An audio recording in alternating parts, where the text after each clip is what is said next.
Is the moon a better idea than going all the way to Mars? In the short term, definitely so, because this idea aligns with NASA, and also it's much easier to get to the moon. It's closer. You can do it every month. The trip is much shorter. And frankly, it's much more practical to bring people back and forth. And I do think the moon makes much more sense as an interim project before we aim to go farther. And the Mars is not necessarily the farthest target. We could potentially go even farther than that. Humanity needs to explore the stars in principle. Yeah. Well, I believe in going back to Pluto and calling it a planet, if we're really going to be honest about where we're exploring in the universe. But Dennis, you know, for a decade, Elon has talked about going to Mars. He says it's essential for saving civilization. Now he switched to the moon. So does he know something that we don't know? Why is there an abrupt shift?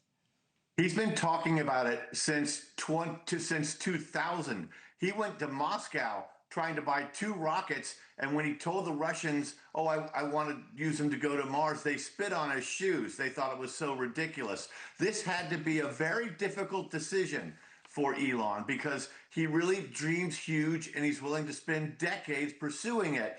But he's doing it, I think, in part for competitive reasons. You know, NASA wants to send a round trip around the moon. They want to send a pilot, actual astronauts to the moon. He's competing for that business. So he's going to send his own unmanned mission to the moon, maybe in, I think, March of 2027. He was hoping to send an unmanned rocket to Mars this year after pursuing this for 25 years. But now he's focusing on that. I think it's a message. You know, NASA is only 5% of SpaceX revenue. So it's not even as if they're a huge customer, and yet it's America, it's the US, it's his friend Donald Trump. Wouldn't that be nice to help him get a guy on the moon before Trump leaves office?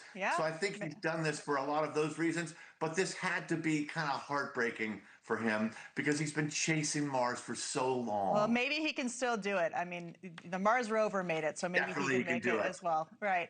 Avi, to you real quickly, we just mentioned now was the competition with NASA. Artemis 3, the mission has been delayed many times to get astronauts to the moon.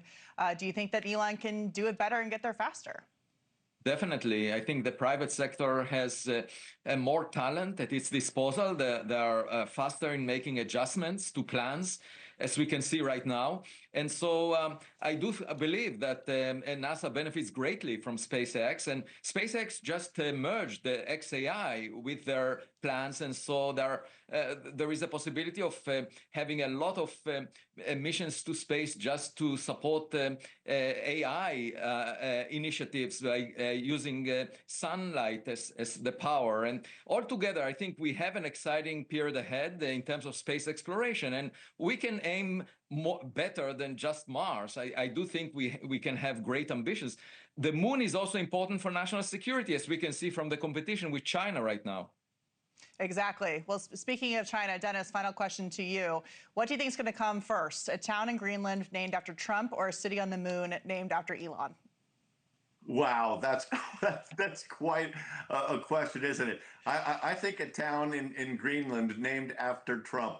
But Elon's never going to give up on Mars. And it is by trying to get to Mars that he built SpaceX and has put 7,000 satellites of his own network into space and has become, I believe it's 90% of the launches around the world. China's got nothing on him. And I'm so glad that we have Elon Musk, and we're lucky to have him. Thank you for watching. Subscribe below and download our NewsNation app right now on your phone, and you will get fact-based, unbiased news for all Americans.